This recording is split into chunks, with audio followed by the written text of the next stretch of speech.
But more than anything, I want you to know buying a home is somewhat risk-free. You write an offer and you change your mind a couple days later, you've risked nothing. You're out. It's okay. You start again when you're ready. And this is the process that people don't understand. They think it's really scary. Welcome to Local Living Tri-City, your go-to podcast for exploring the vibrant communities of Temecula, Murrieta, and Menifee. Join me, Liz Jones, as we dive into real estate insights and local business stories, bringing you closer to the heart of our Tri-City area. Let's get started with today's episode. Hi, everyone. Welcome. My name is Liz Jones. I'm your host of Local Living. Thank you so much for visiting us today. Today, I'm going to talk about something that's near and dear to our hearts, and that's the buyers that we service. We find that we have maybe 4 to 1, so 4 buyers for every 1 listing. And what is common is the questions that come out over and over again as you are buying a home. It's not an easy process. It can be very scary. Buying a home means the largest purchase you'll ever make in your life. So what does that entail? And some of the steps of getting into contract, getting out of contract, what does that look like? And how tough is it to get into those stages? Well, let's tackle those one at a time. Let's talk a little bit about shopping for a home. What's the first thing you do when you shop for a home? Well, everyone jumps on their app, yes, but really back that up a stage. There's the qualification with a good lender. So having a great lender makes all the difference. So we have several of our favorites here, but I can tell you horror stories about working with someone I was new at this real estate thing. I trusted a big company to be our lender, and I put them in touch with one of my clients. We went through all of the phases of getting her the home. We put out our deposit. We went through our inspections. We went through our appraisals. And later, when the day we're supposed to close, 30 days later, on the day we're supposed to close, I get a horrible call from the lender saying, I kind of messed up. I didn't realize that she had a rental property in her name, and we can't qualify this person. We can't go forward with this transaction. She outlaid money for inspections. She outlaid money for appraisal. She got excited. She gave a notice to her landlord. There was so much riding on this, and all of it.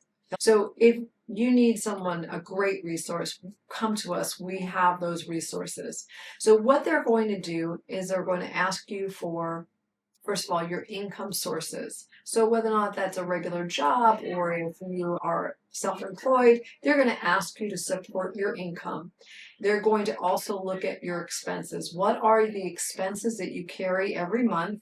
What are the extra expenses like maybe child support or car payment or student loans? And they're going to look at all those things and they're going to figure out what you truly can afford. They will then draft a letter, and that letter is kind of like dollar bills. You get to go out shopping. Now, I know that's the fun part, right? And I know this because 9 times out of 10, my clients will come back and say, Liz, I found this property. I want you to tell me more about it, okay? And it happens like this for a great reason. So years ago, when real estate agents were our old timers, we had an MLS system. All the properties that were available are on the MLS, and then it got printed into booklets. And these booklets would show page after page after page of homes that we could go see and how much they wanted. Now, you would come in as a buyer, sit down with me, we'd thumb through the pages, you'd pick out a house, and we'd go see it. Today, that's different. With the onset of apps, Zillow, Trulia, Redfin, all of those algorithms that you've set up are sending you properties that are specific to your needs even before I even reach the office in the morning. So we do see all those properties, but they come in thousands. So we can see from practically Northern California to Southern California. So you can imagine how many properties are exposed to us every day. As a good agent, we narrow that down and we have search criteria set up for Murrieta, Temecula, Menifee, etc. We have search criteria set up for you or John next door or Mary that's looking for 2 homes on 1 lot. And we have search criteria set for them. As those properties come on market, we get notified, we open it, we review those, and if they remind us of John or Mary, we then ship that through email or text to them and say, let's go see this. But in the meantime, you received 10 houses that really Zillow knew that you wanted, and you swiped and you said, I like this one. Liz, can we go see it? It's really changed. So the expectations for your agent to find the home for you has really shifted. You just want to be aware of that. I know that's a very old school mentality. It is a team effort. And today, our sole responsibility, although we open doors for you, that is the least that we do and the easiest to replace us for. What we do is we protect your fiduciary. We set up the contracts, we manage the transaction, we set up all the inspections, we set up all the repairs, and then we help you with all the checkpoints with your lender, with title, with escrow, all throughout the way. So to give you some example, I have a buyer and a seller that I'm representing in one transaction. And this buyer is an investor, and the seller had a lot of code violations on their property. So we find out midstream that the city requires the seller to pay $11,000 because they didn't keep their lawn up. Now, obviously, the buyer doesn't want to close with $11,000 of back fines, but they will probably have to put in that landscaping or that lawn. So we manage all the details. We call the city, we negotiate down the price and the fines. We communicate with the buyers about what's happening. We communicate with the sellers about what they're going to have to pay. There's a lot of highs and lows that are going on through this transaction, and that's our real role.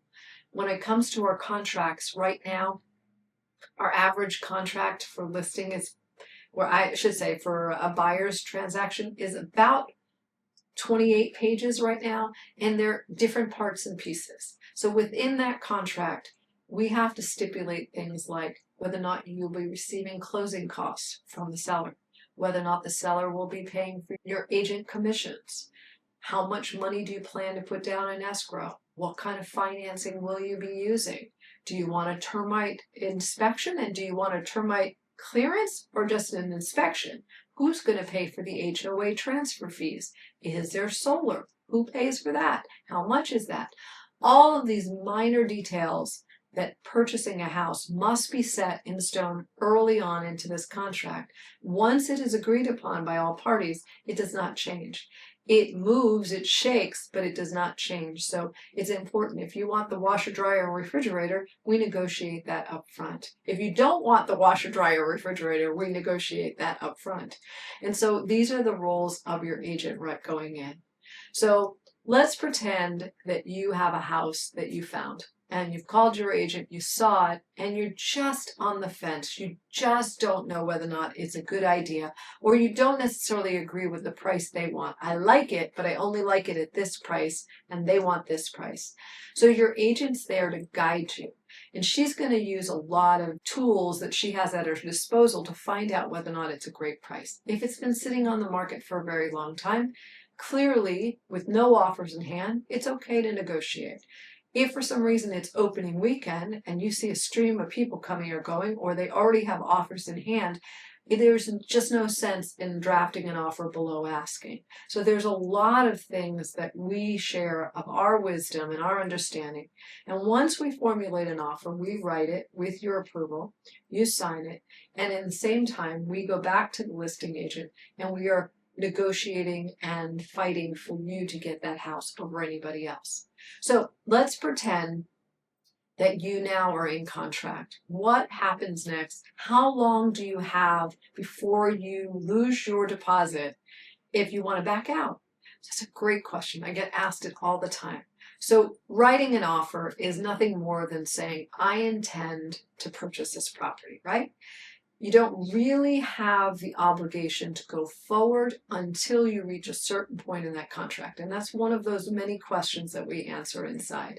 So In this case, the typical amount of time where you are in contract before you can change your mind and lose your deposit is 17 days. In a very competitive market, which we are here, we may shorten that period to 10 or 12 days. So you have 10 or 12 days to investigate a property and decide whether you're in or you're out.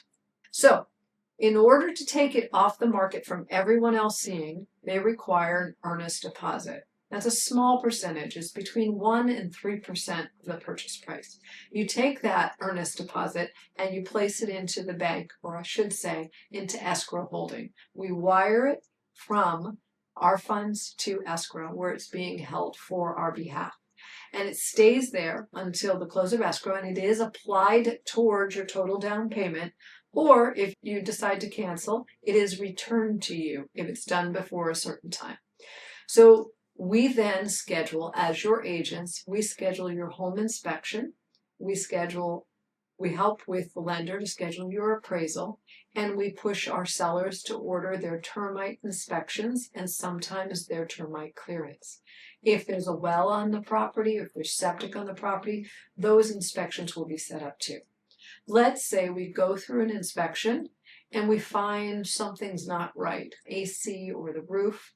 It is our role to then suggest to you to have a professional in those areas, a roof specialist, an HVAC specialist, come out and investigate the property a little deeper before you make a decision. Now, let's say the property has minor things. They've got a couple of broken light plates, they've got some scuffs on the wall. Everything looks honky-dory and there's no changes, no requests for repairs. Everything moves forward from there. But let's say you've got the opposite. You thought you had a working air conditioner and now it's not working. What do you do? Well, with our report, we then sit down with you and we go through what are those things that we wish on a wish list that we'd love to have fixed. My goal is to get those most expensive items taken care of by the seller.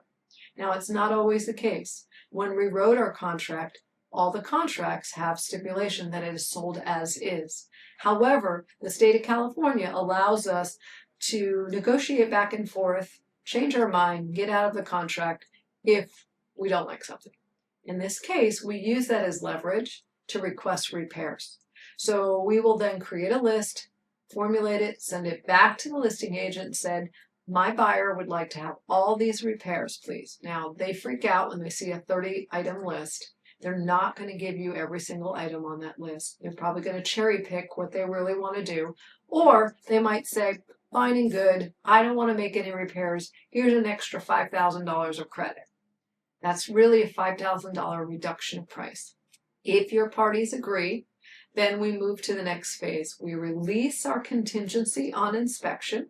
We've agreed, we're going to credit each other, and we have signed off on inspections. So we would have to sign a contingency release, and that is the first check mark for not getting back your deposit. There are 3. In the meantime, your lender and I have negotiated getting your appraisal ordered. The typical cost for appraisal is about $650 in most areas, and they order the appraiser. He meets with the listing agent. They go over the value, and a couple days later, your bank is notified whether or not the house appraised at the value of what you are in contract for. If it does indeed meet that expectation, then things are great. You get to release the contingencies on your appraisal, which is awesome. If, however, it falls short of the goal of, let's say you're paying $950 and it came in at $900, there's a $50,000 disparity. You can either A, bring more money to transaction to make up the difference. B, we can go back to the listing agent and the seller, negotiate the price better, otherwise we walk away. Or C, accept it and move forward and take care of those matters. So we then jump into action to help you solve that problem. And once that's done, we're all set. So when you end up getting to the last phase of loan contingencies, that is where your lender is working behind the scenes with his underwriter to fully qualify you. They are looking at every I and T in your files to making sure that you can fully afford this property. And when that happens, they then give us a clear to close, which means we release our contingencies on loan. So most of that happens in the first 17 days of the transaction, in some cases faster. So what happens in between? Well, there's a final walkthrough, and your hope is that everything looks great, but please understand, they're in moving boxes, the pictures are off the wall. If they're staged, that staging has been removed. So the house feels different. Don't worry about that. It'll become yours sooner or later. And you walk through. If you found that something unusual happened, there was a hole behind that picture, we note it, we modify, and we change it. So those things are done. We sign a disclosure that says we did our final walkthrough.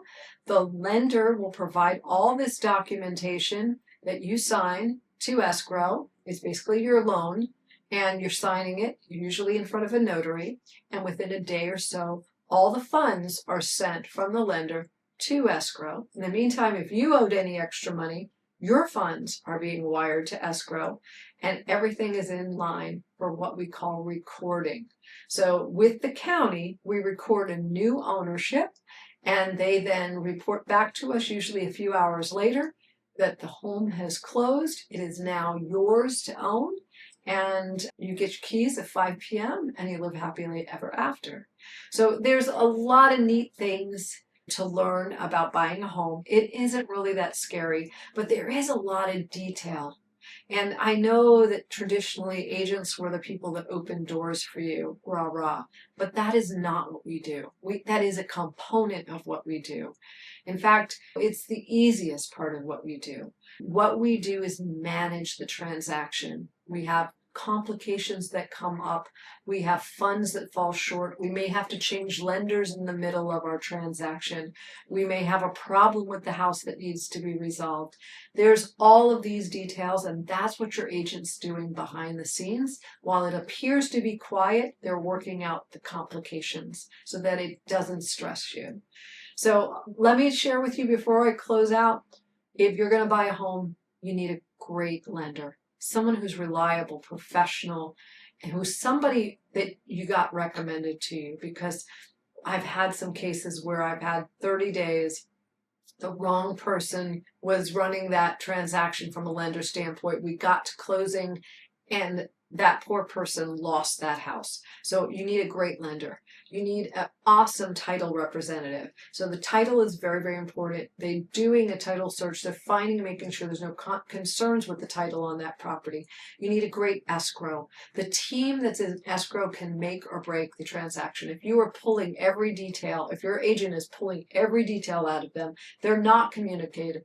This is a very tough transaction and everyone's going to be stressed. So incredible escrow team is important. And then finally, your agency. Your agents need to be top notch. They're fighting for you long before that you ever wrote an offer. They're calling the listing agent, finding out details about how many offers, what are the price points, what is the seller looking for. We're fighting for you long before we even write an offer.